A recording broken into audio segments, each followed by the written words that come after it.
Is everybody present? Looks like it. You guys switched places. Some of you did, so it caught me off guard a little bit. So, okay, but it looks like all of the defendants are present. Defense counsel's present. The state is present. All right, are both sides ready to proceed forward to sentencing? Yes, Your Honor. Okay. Defense, you guys ready? Yes, Judge. All right. I know a number of you filed post-trial motions, so let's go ahead and hear those first. All right, Mr. Gonzalez, you can kick it off. Good afternoon, Your Honor. Brian Gonzalez on behalf of Rashad Murphy. Your Honor, I did file a motion for new trial on behalf of Mr. Murphy, and without belaboring many arguments that were already made during the course of the trial and in pretrial motions, Judge, I just, for the record, would like to just state those grounds under which we would file our motion without making any more extensive argument that has already been made, Okay. And that the record will clearly reflect. Essentially, Judge, we would suggest that first and foremost, that the verdict rendered against Rashad Murphy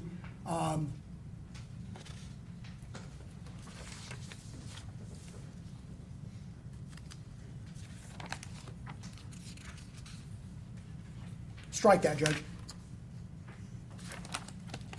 No, Mr. Murphy would suggest that the court erred in denying several of Mr. Murphy's pretrial motions with arguments that extended not only to the pretrial motion dates, but also during the course and scope of the trial in interim circumstances, and that were all on the record. First of all, that would be the motion to suppress Mr. Murphy's cell phone. Secondly, the motion to suppress Mr. Murphy's statements. Next, Judge, the motion for severance of the defendant, and in the alternative for separate juries.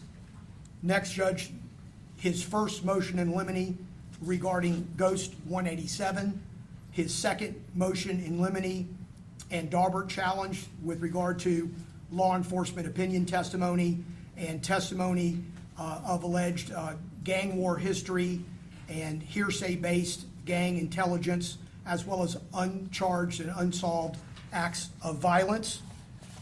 Next, Judge, Mr. Murphy's motion in limine regarding gang affiliation, gang identification, and gang charts. Mr. Murphy's fourth motion in limine regarding opinion identification testimony as it relates to digital media. The portions of Mr. Murphy's fifth motion in limine regarding irrelevant evidence. Mr. Murphy's sixth motion in limine regarding portions of the Robert Howard motion in limine, and also, Judge, Mr. Murphy's seventh motion in limine regarding State's Trial Exhibits 88B, 88C, and 101. We also would suggest that the court erred in denying Mr. Murphy's motion for judgment of acquittal, both after the state's case and after all of the evidence. And then, Judge, just a cumulative count with regard to the totality of those motions that previously were stated on the record.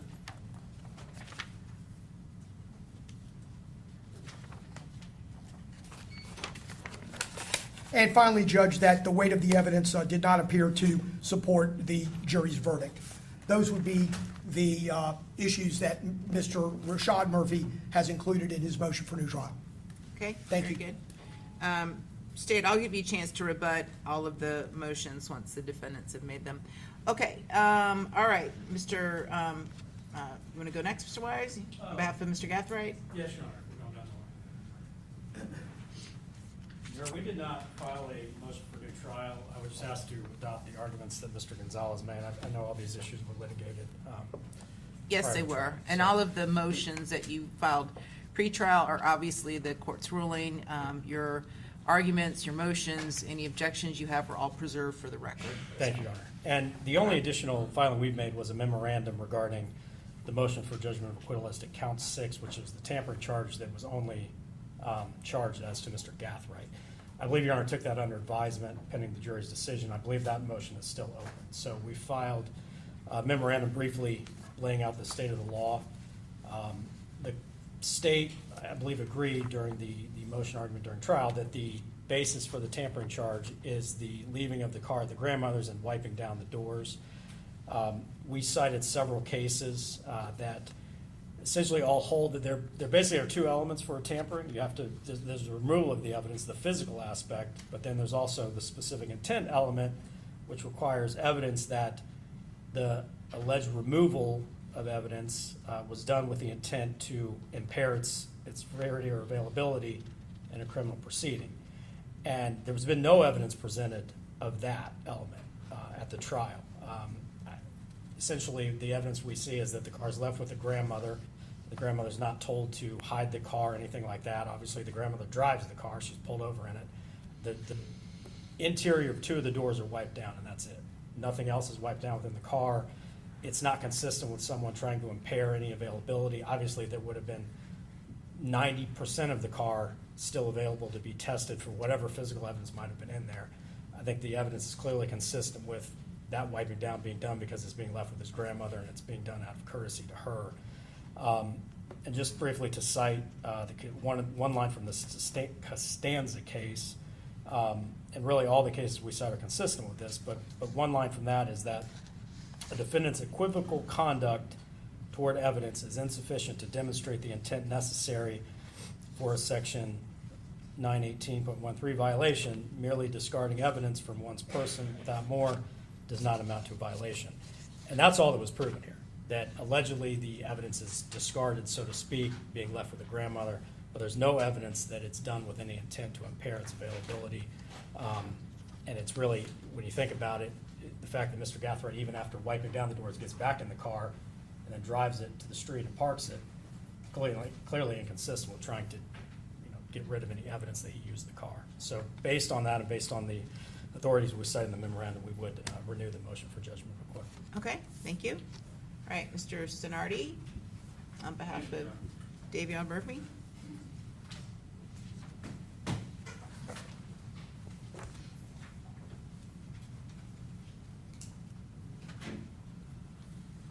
Good afternoon, Your Honor. On behalf of Davion Murphy, we have in fact filed a motion for new trial.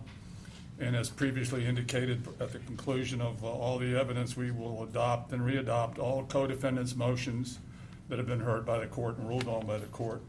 Our motion for new trial is based on 6 different grounds. Ground number 1 is denial of the severance of the defendants. The court heard motions to sever defendants and obviously denied that as the case was tried jointly with the other co-defendants. And obviously we allege that there was, the defendants were presented as a collective group, which would have included obviously Mr. Davion Murphy, and there was considerable danger of guilt by association simply because Mr. Davion Murphy was tried jointly with the other co-defendants. Ground number 2, in that the court allowed extensive gang profile and gang affiliation evidence. The focus of the trial, a substantial portion of the trial, was predicated on the state's introduction of Mr. Murphy's alleged gang affiliation, and that became the focus of the trial. And by simply by alleging that Mr. Murphy was in fact a part or participant in the gang, made him guilty by association. The third third ground that the court previously ruled on, but we will re-allege it, and that is Detective Griffin indicating that Mr. Davion Murphy had previously been in prison, and the jury clearly heard that. Court has ruled we'd re-allege it as a ground for mistrial and to grant Mr. Davion Murphy a new trial. We would also allege that the evidence as presented as to Davion Murphy was contrary, insufficient, or the verdict was contrary to the weight of all the evidence. The cumulative effect of the denial of the severance and of co-defendants' spontaneous admission deprived Mr. Davion Murphy of a fair trial. Ground number 5, improper expert opinion testimony invaded the province of the jury, and that was as to experts testified concerning gang relationships, etc., which was a large part of the trial. And again, basically, the cumulative error requires a new trial, and that would be the extensive gang evidence, highly prejudicial social media evidence that was introduced, the joint trial spillover, and that is that because Mr. Davion Murphy was present during the trial with co-defendants, there was spillover evidence, improper association evidence, expert testimony, and repeated references to gang warfare and retaliatory violence. All of that was in a joint trial. We submit that that would be sufficient as cumulative evidence to grant Mr. Davion Murphy a new trial. All right. Thank you. Thank you, Mr. Sonardi. All right, Mr. Petridis, on behalf of Mr. Chance.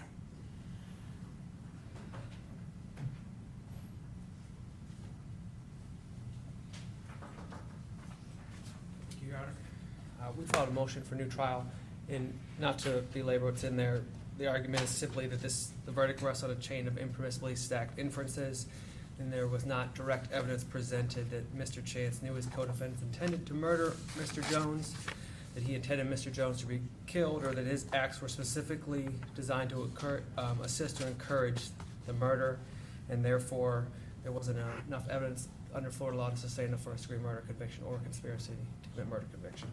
Thank you. Thank you. All right, Ms. Doherty, what's your response first to Mr. Gathwright's the motion for judgment of acquittal as to count 6, the tampering charge? Judge, we did review that case law that he cited as authority in his motion as well, and Judge, those cases are clearly distinguishable by to the facts presently in front of the court. One of them was a corpus case. We literally have the defendant on video where he is seen actually wiping down the fingerprints. All of the rest of the cases went towards knowledge, intent that that physical act was actually done and proof of that.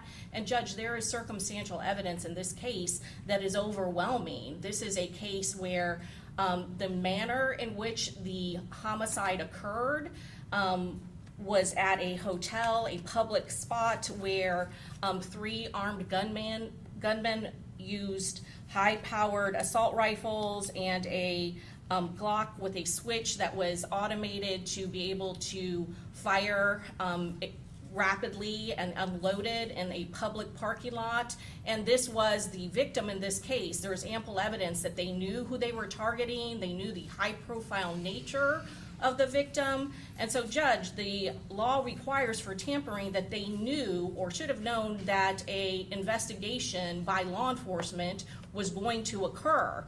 There is no argument that they can make based on the circumstantial nature, the manner in which they committed this crime, to suggest to this court that he did not know that a law enforcement investigation was about to be instituted, and the actions that were done with both of the vehicles that were used in this case clearly were removed from the state of Florida, and where they live in Jacksonville and where they would be investigated, they were removed from that city. They were hidden. That car was hidden at his grandmother's house the day of the homicide. When the homicide occurred, he brought it and he switched vehicles and switched contents that was contained within the suspect murder vehicle and put it into another vehicle, Judge. Based on the facts and the circumstances in this case, we believe that there is enough facts and evidence to support that he knew that a high-profile investigation, homicide investigation would occur. There was all the phone evidence from his phone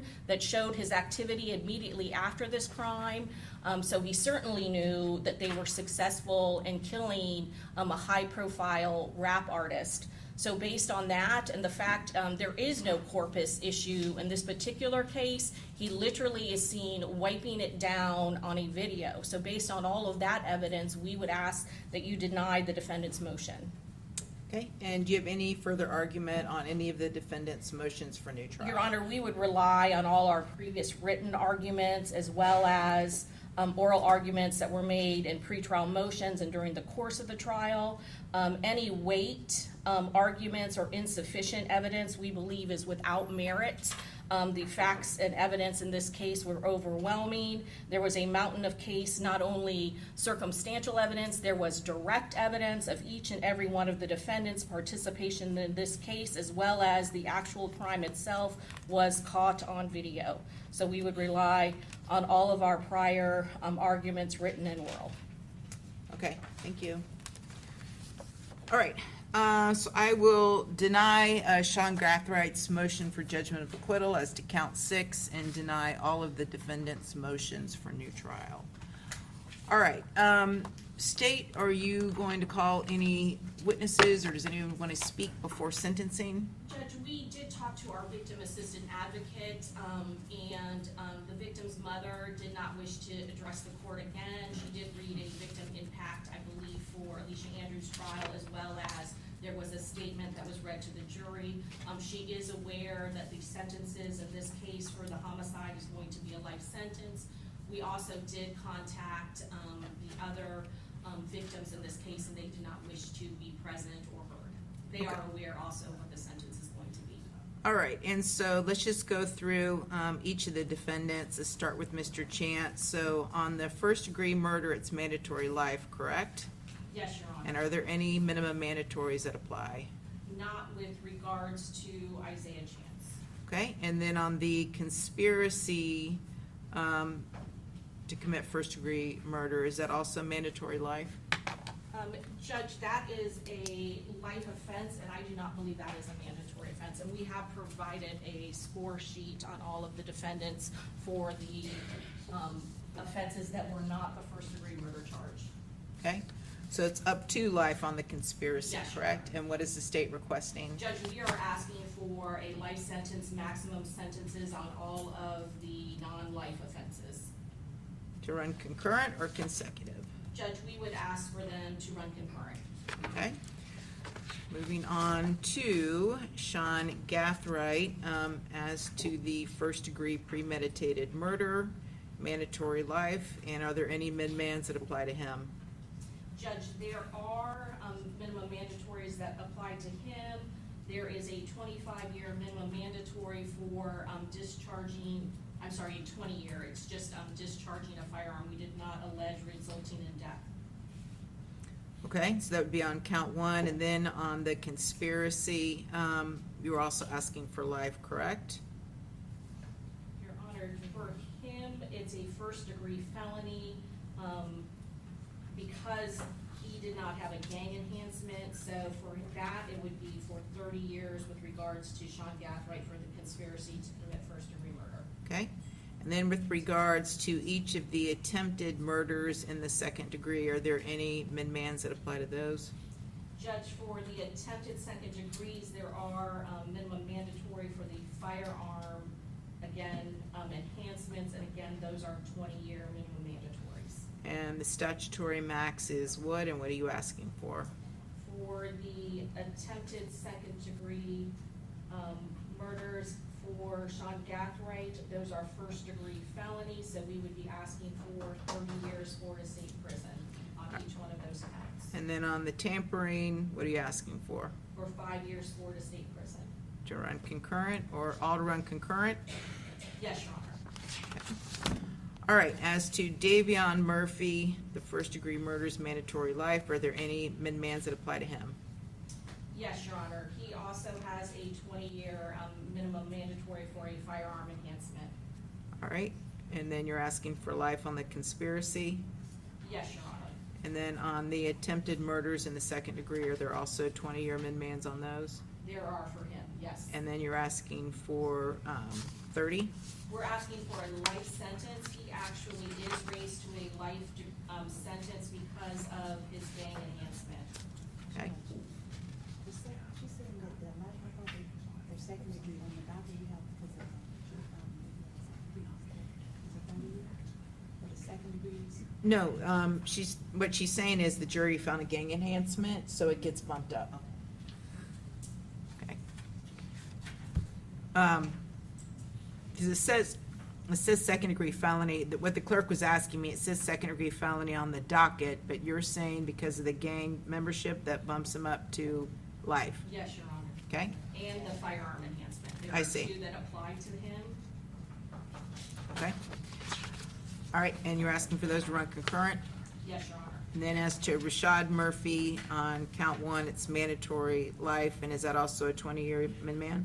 Yes, Your Honor. And then on the conspiracy, you're asking for life, correct? Yes, Your Honor. And then, are there 20-year min-mans on the attempted murders on all of those counts? Yes, from Mr. Rashad Murphy, there were jury findings for the firearm. And due to the gang enhancements, is he also looking at life on those? He is. And that's what you're asking for? Yes, Your Honor. Okay. Does anyone disagree that those are the maximum penalties and minimum mandatories that apply for each of the defendants? Okay. Okay. All right, very good. Anything else you'd like to say prior to sentencing? No, Your Honor. Okay. All right, Mr. Gonzalez, anything else that you or your client would like to say prior to sentencing, or any other individuals that would like to speak? Nothing further, Your Honor. Okay. Mr. Wise, anything further from your client or from anyone else?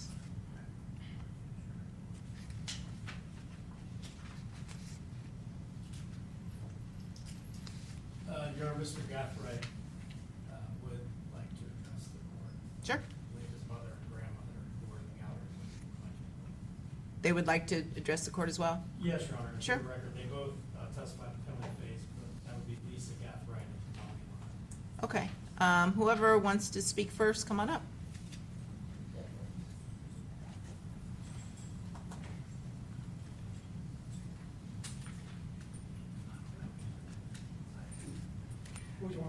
Just have her stand in front of the podium, that's fine.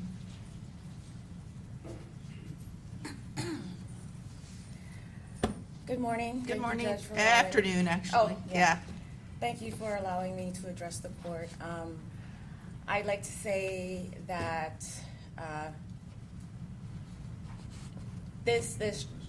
everything has really opened and brought a lot of attention to a lot of things that are going on in the community and in the neighborhood of Jacksonville and also elsewhere. Shh. Mr. Snarty, you're talking too loud, I can't hear Ms. Lau. Elsewhere in the country. We have received a lot of support and a lot of comments about people who've learned a lot about the judicial process throughout this, which I think is very, very important.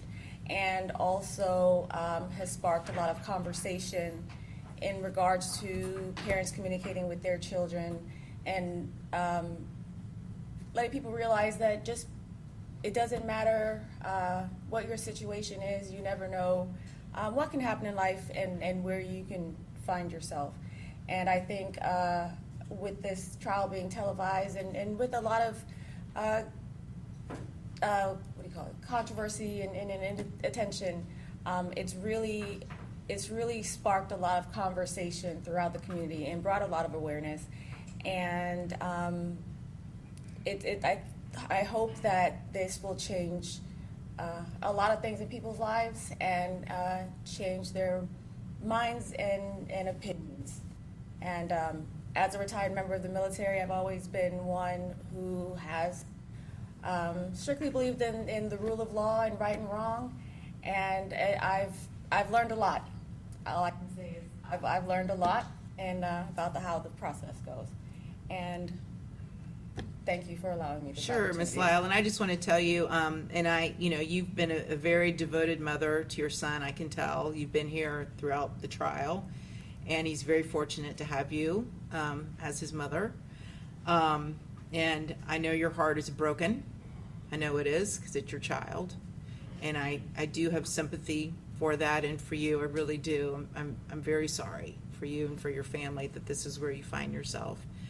But your attitude and what you're taking away from it, I hope as well for the community's sake that there is some change, because this can't go on. This tragedy just cannot go on. So I thank you for your comments. Okay. Thank you. Thank you. And Ms. Gathright, do you want to say something? Come on up.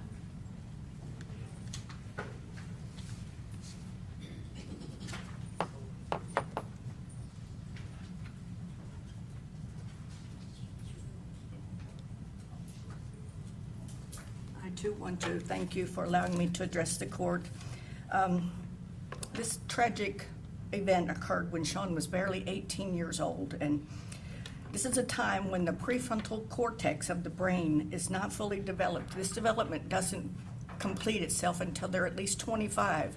And this is the area of the brain that controls impulses, and risky behavior is part of the immature brain. They have a heightened drive for risky behavior. Logic is, emotions and impulses are their first priority, and logic is the second one. And I know that Sean made a mistake, but I really believe that the punishment is too severe. Sean. I know, it's hard. Mrs. Gathright, it's hard. I know. Sean is a bright young man, and given the opportunity, I believe he can make an outstanding role model for younger people. He's a strong Christian, and he is liked by his peers as well as adults. This one event should not define the rest of his life. Thank you. Thank you. All right. And Mr. Gathright, do you wish to say something? Yes, ma'am. Okay.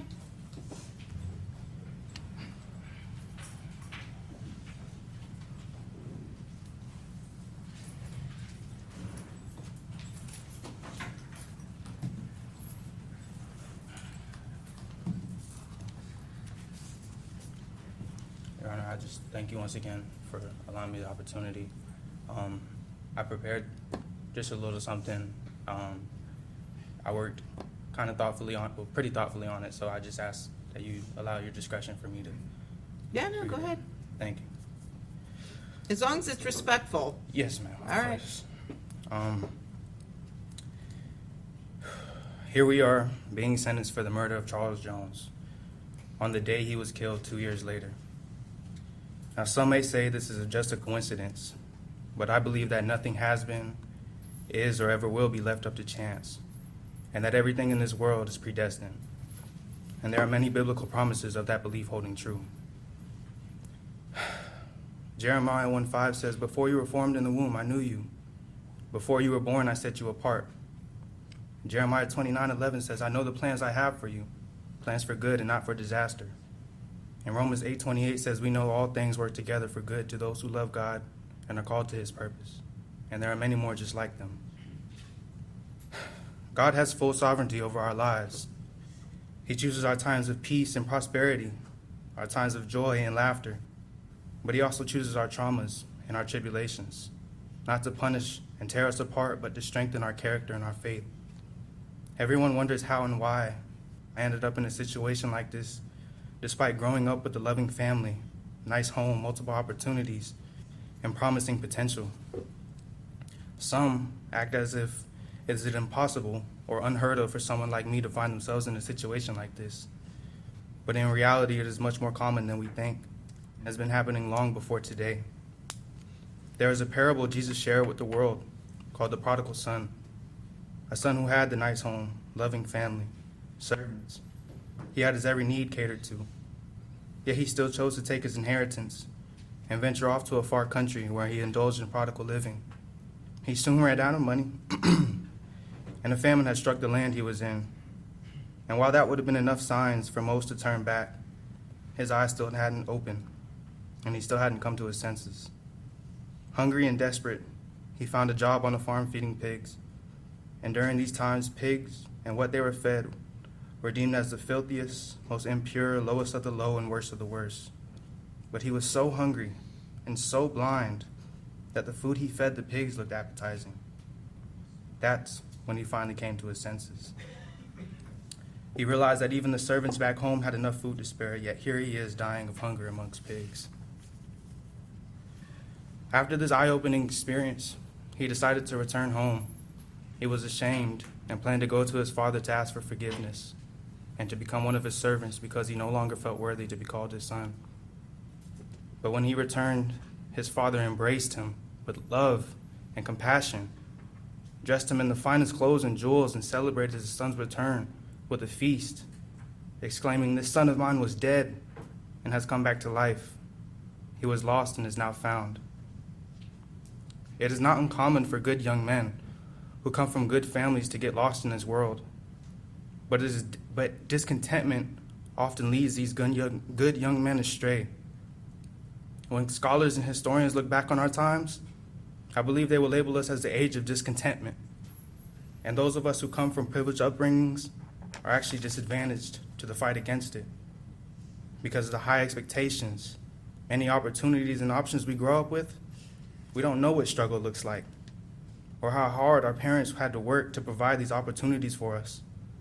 We don't know what we have until it's gone. And it often happens after we go through our own eye-opening experience. Never in history has there been a time like now where there is so much available and so easy to consume, but we still demand more. And it is clearly seen in my generation. Young men and women want to grow up faster to try to keep up with the influencers that are idolized. And this is in part due to us being so susceptible. A study done by the National Institute of Mental Health provided evidence showing that the brain doesn't reach full maturity until 26 to 27 years old for men, about 8 or 9 years older than my time during the offense. But society knows this, and that's why laws set age requirements on certain activities, amenities, and substances as a way to protect adolescent adults. Yet those same laws don't extend to an adolescent adult when they are charged with crimes and allows them to be prosecuted to the fullest extent, regardless of their age. Your Honor, it is heartbreaking that an 18-year-old can't rent a car or a hotel or buy a home, but can be sentenced to death or life in prison without the possibility of parole. They can't purchase alcohol or tobacco, but can be sentenced to death or life in prison without the possibility of parole. They can't work certain jobs or even go on a cruise without a chaperone, but can be sentenced to death without life, or life without prison, in prison without possibility of parole. And I'm a prime example of these circumstances. At 18 years old, with no prior convictions, I was charged, indicted, and had to face the death penalty.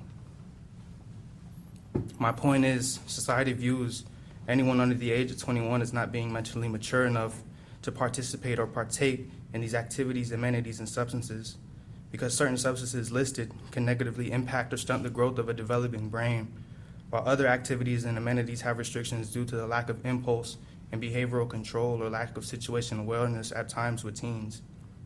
It is very simple to understand that our brains have not developed enough, that we live in a society where someone under the age of 21 can be sentenced to death or life in prison without parole.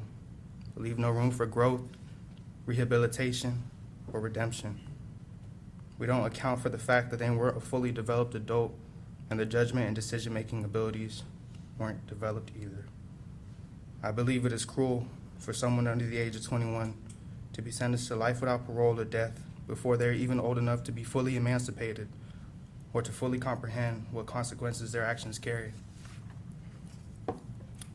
I say all this because I want to see change. Change for those whose fates were sealed long before they were born.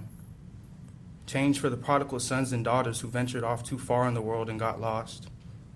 Change for those who haven't reached full maturity or unlocked their full potential as adults. Change for the ones who never had the option to go around, over, or underneath, but straight through their obstacles. In spite of my current circumstances, I still trust in all those biblical promises. I believe that I am exactly where God planned for me to be, a plan He created long before I was born. It is also my belief that this chapter of my life will propel me to a much greater purpose than what we see here today, because my journey has just begun. Thank you. Thank you, Mr. Gathright. All right, does Davion Murphy wish to say anything, or anyone on his behalf? He's indicating no. Okay. Mr. Davion Murphy has no comments. Okay, and Mr. Petratus, on behalf of Mr. Chance, does he wish to say anything? No, Your Honor, other than we... Oh, no, moved on to Mr. Petratus behind you. Oh, I'm sorry. Mr. Chancellor, I'd like to make a statement. Okay, sure, come on up. Again, as long as it's respectful.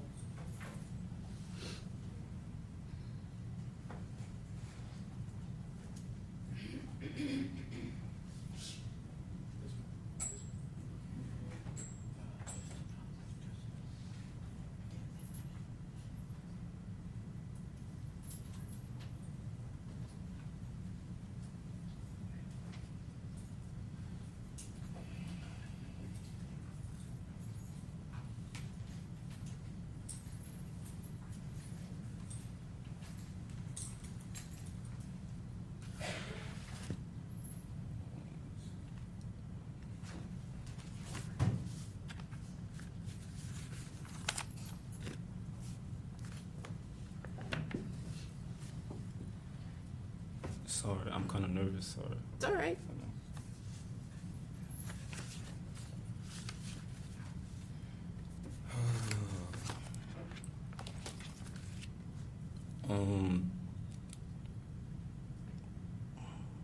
Sorry, Judge.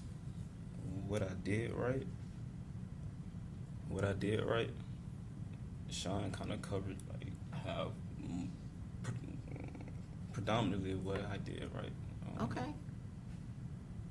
And my lawyer just told me I couldn't talk about a lot of things, so Well, you just need to be careful. If you start talking about the facts of the case, you could end up creating more evidence against you, so that's probably his concern. So, I just want you to be aware of that, but even if you're repeating what Mr. Gathright said, you still have the right to say it, so I don't want you to feel that you can't talk just because Mr. Gathright already said it. okay. All right. I don't even have or know the right words to say that can rectify the intense severity of how I am situated currently, corresponding to my sentencing right now. I don't think anyone with a reasonable mind frame could adjust their conscience to the reality of something this absurd, especially being this young. This is harder than what I had intended. I'm gonna be honest. I feel like our appearances here were more political based than solely on our 6th and 14th Amendment, which guarantees our right to a fair trial with an impartial jury for each defendant.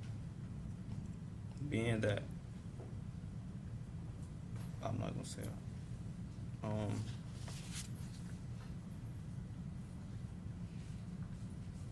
I wanted to say something to you directly. No, that's fine, and you're more than welcome to disagree with any way I may have ruled in the case. You just can't Litigate the facts. Yeah. Yes, ma'am. Yeah, you don't need to repeat the facts, but, you know, you just can't be rude to me. That's all I'm asking. I understand. You can express disagreement. I have thick skin, and there'll be an appellate review of everything I did, but just don't be disrespectful, because then I'm gonna have to tell you to sit down, and it becomes a thing. So Yes, let's ma'am. just not have a thing. Yes, ma'am. All right. Okay. So, thank you. You all right. So, Judge Cisco, unlike the rest of my co-defendants here, they all are charged with being the alleged shooters and have the same verdicts. However, me, on the other hand, the one who was charged with me for playing the same alleged role as I, gets found not guilty for what I am charged with. Alicia's case didn't contradict the alleged shooters versus the state case. I don't even think it's possible it could have. However, it contradicts mine being the only principle here, because both of our jury's decisions contradict each other. The only nuance is I went to trial with 3 other people who have the same verdict as I, and she didn't. Alicia get found not guilty for my current charge. It wasn't a coincidence. Basically what I'm saying is Alicia and the state alleged that we played, that's getting into like the facts of like the case. Well, that's okay. If I'm hearing you correctly, you are taking issue with the fact that I don't know if she's your current or former girlfriend, but she went to trial. She was convicted of a manslaughter and got 15 years, and now you're here facing life, and that I would assume that seems unjust to you. Is that correct? That's highly unjust. I seen Susie Lopez on the news this morning, and she was saying that justice has been served. Absolutely, if you see it from that perspective. But everything that's a perspective is based off perception. So if you say that's justice, okay, but when you look at, if you put me and Alicia up on like side by side, that's unjust, like it's injustice, like it doesn't make sense, like it's contrary to my verdict. Like her jury made their decision, our jury made their decision, but it contradicts like both of our verdicts. The only difference is like I went to trial with my co-defendants and she went to trial by herself. So I feel like personally I got guilt more so by association than like participation. That's all I really wanted to say, Judge. Sorry, because this is way more harder than I anticipated. But that's all, though. Thank you. Sure, Yes, ma'am. sure. And you probably know when Miss Andrews went to trial, she basically pinned it all on you. Absolutely, yeah, I know. You know when, as I sit with my lawyer, like he's very, like he's probably shivering over there because he don't know what I'm Right. gonna say out my mouth. Right, he's very Yeah, concerned. definitely.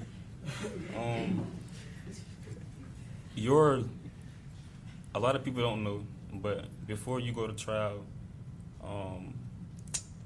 you try to be optimistic, but everything is done strategically. So how the lawyers optimize what they're gonna say or what they're gonna do, they do it with the client.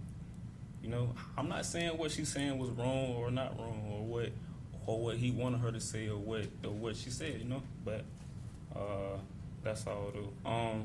I want to say something to like Jacksonville though too. So to my city, man, it ain't worth it, boy. Like it ain't worth it. Like me being a rapper from my city and Foolio being a rapper from our city, it ain't worth it. Like my mouth getting dry, sorry. Like the dissing, the beefing, the shooting, like for what? Like for what? Like when you sitting in your cell alone, cold, it's lonely as hell in that bed. Everybody leave you.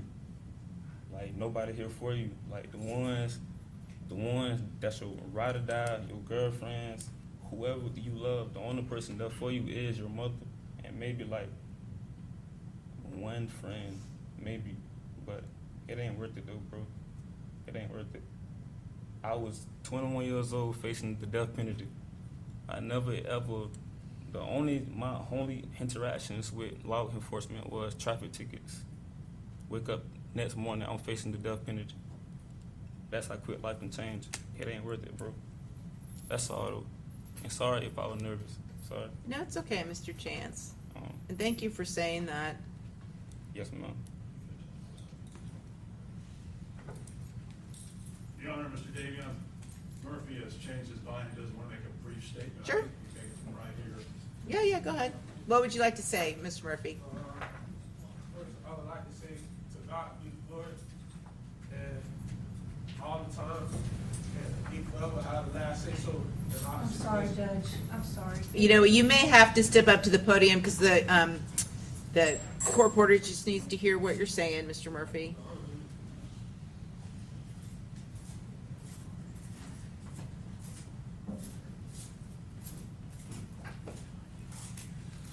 As I was saying, yeah, it look different from up here. Okay. To God be the glory all the time, and he'll forever have the last say so in our situation. As I said in my interrogation interview, I'll be judged for it, and I'll forever retain my innocence. And I just want to say to the Gen Z generation, change your life and do something productive with your life, because in this predicament, it ain't worth it. And like it was said before, this is not my first rodeo down this road, so it's looking like forever, but I'll forever keep a positive mind state and a positive mindset. But to God be the glory forever. And that's it. Thank you, Ms. Murphy. All right. Mr. Rashad Murphy, anything you want to say or at all? You don't have to.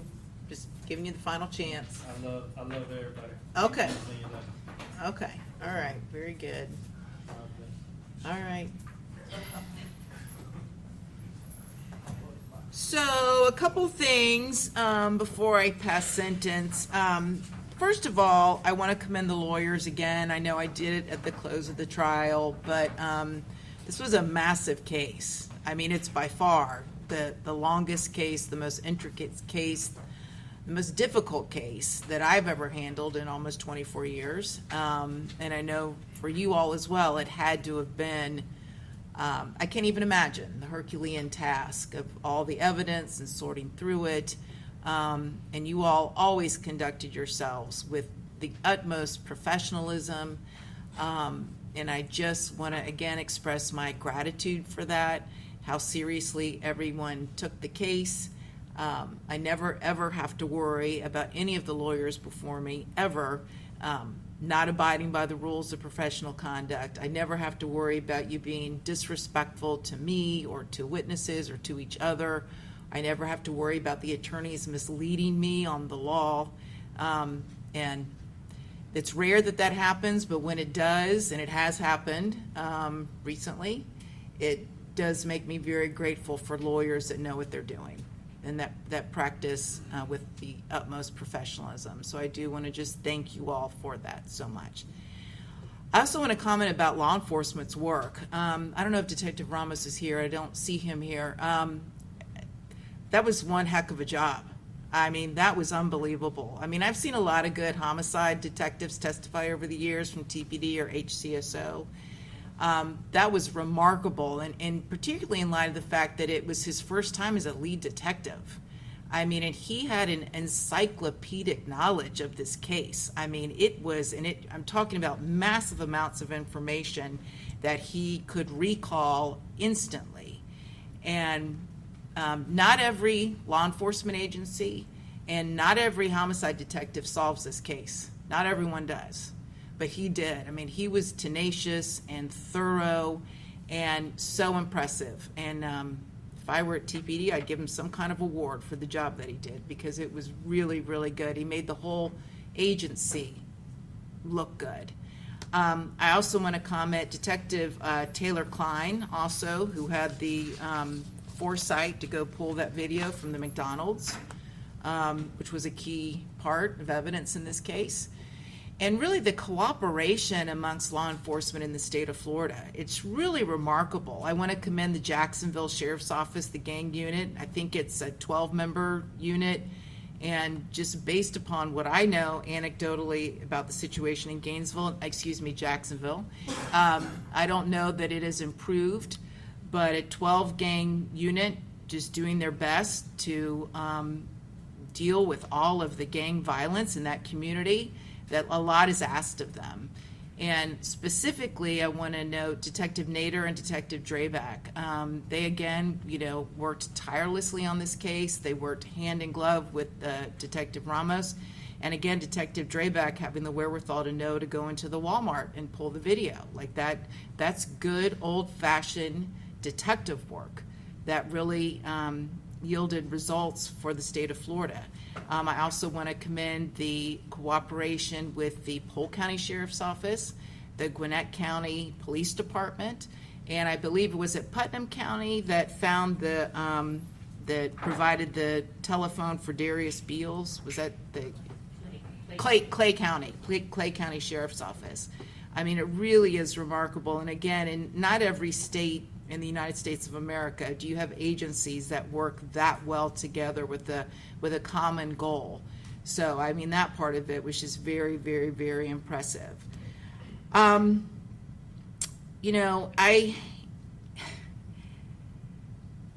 really don't know what to say about what's going on in Jacksonville. Again, and I don't know if it's getting better or not, but I was stunned.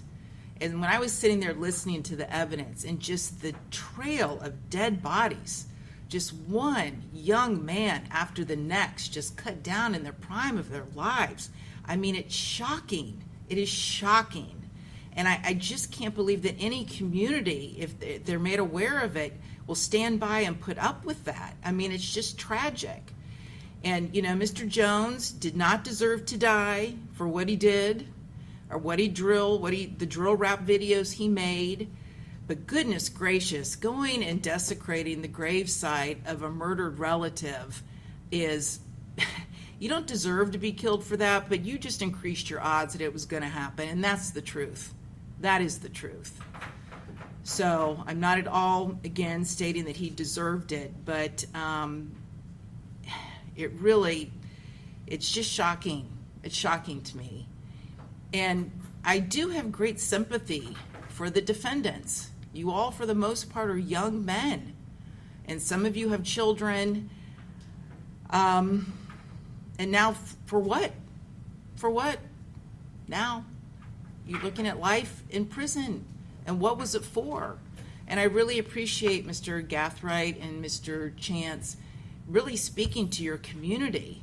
Like, these decisions that are made can have unalterable changes that you can't come back from. There's no coming back from them. You either end up dead or incarcerated for life. And I feel like, you know, you gentlemen had much more to offer this world. You did, and you do. And so, in particular, you know, Mr. Rashad Murphy and Davion Murphy, listen, there's no question you guys had a difficult childhood. There is no question. The hand that you were dealt from Jump Street was not the best. There is no question about that. Again, it's not an excuse, but I do acknowledge it. Mr. Chance and Mr. Gathright, you all, unlike the Murphys, you all did have positive role models in your life. Mr. Chance, you had a dad that testified and appeared to be a good role model, and a stepfather that cared about you. And Mr. Gathright, you, as you acknowledged, you had so many opportunities that most people don't have. I mean, you started off, you're the hand that you were dealt, the cards that you were dealt were pretty good. They were pretty darn good. Better than the average person. So it's particularly hard. I am heartbroken for you. I'm heartbroken for your family members. I'm heartbroken for your children. I am. So I do have great sympathy. But you have been convicted, and it was a horrible crime that was committed, and there is a price to be paid, and there's just no way around that. I do find it remarkable, and I hope that you can maintain your positive outlook. Each of you still has a life of value. And going forward, the quality of the life that you have, every day will come down to the choices you make. And so I hope that you continue to make choices, and then you realize you do have value and you can contribute. And you started today by speaking to the members of your community, particularly the younger men, that this is not the way to go. It's not. It's not. Because look, we have Charles Jones is dead and 4 people who will now spend life in prison. And again, all for what? For what? Nothing.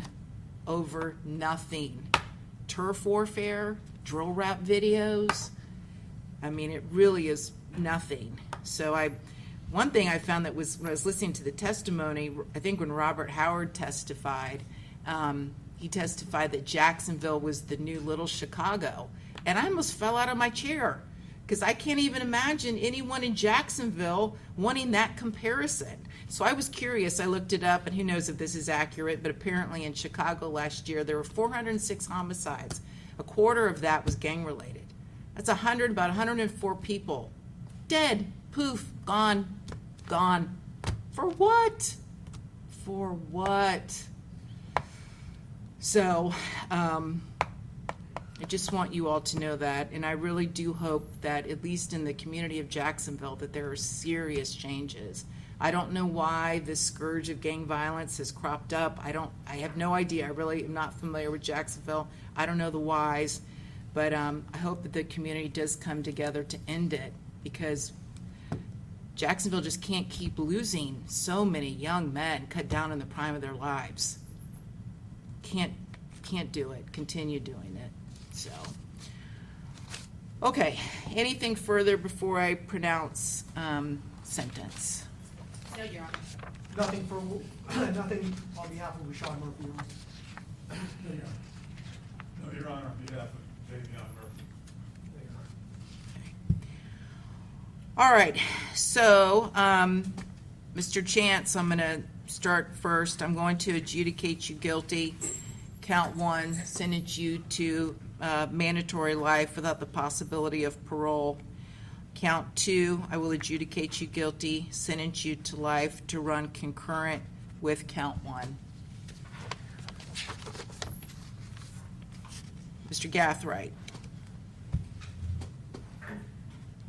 On count 1, I will adjudicate you guilty, sentence you to life without the possibility of parole. You also have a 20-year minimum mandatory sentence.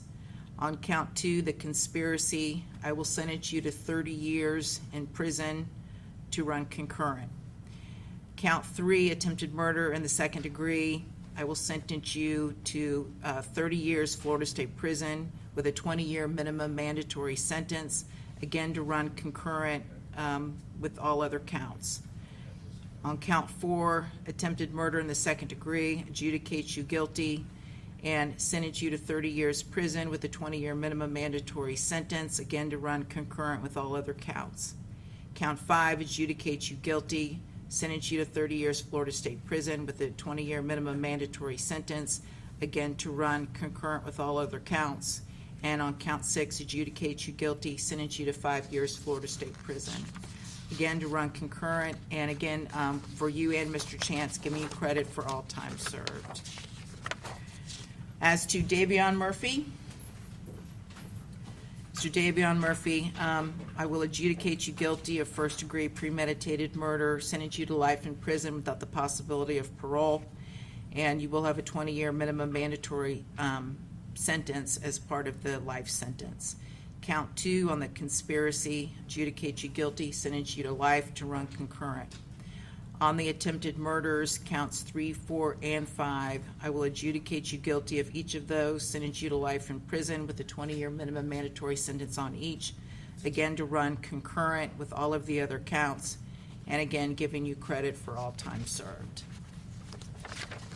And finally, Mr. Rashad Murphy, I will adjudicate you guilty of murder in the first degree, sentence you to life in prison without the possibility of parole, and you will also receive a 20-year minimum mandatory sentence. On count 2, conspiracy, adjudicate you guilty, sentence you to life in prison to run concurrent with count 1. On counts 3, 4, and 5, I will adjudicate you guilty on each of those, sentence you to life in prison. Each of those carries a 20-year minimum mandatory, again to run concurrent with all other counts, and giving you credit for all time served. All right, anything further? No, Your Honor. I do wish you gentlemen the best, I really do, to make the most of your lives going forward. And you do have 30 days to appeal the judgment and sentence of this court. All right, thank you all, we're concluded. Court's adjourned.